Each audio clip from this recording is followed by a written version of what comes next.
cheap Also, is one thing, but your life is not cheap.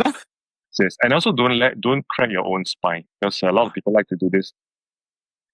Yeah, I've seen that. To pop their back as well, and Yeah, sometimes they even get friends to pop their back.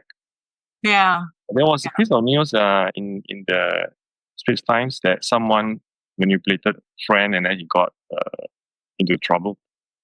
Wow. So just be careful. Your Yeah. spine is too precious and too sacred to let anyone touch it. Yeah. So the best is to see a qualified person. And Okay. not just a chiropractor, but a qualified one. Yeah. Okay.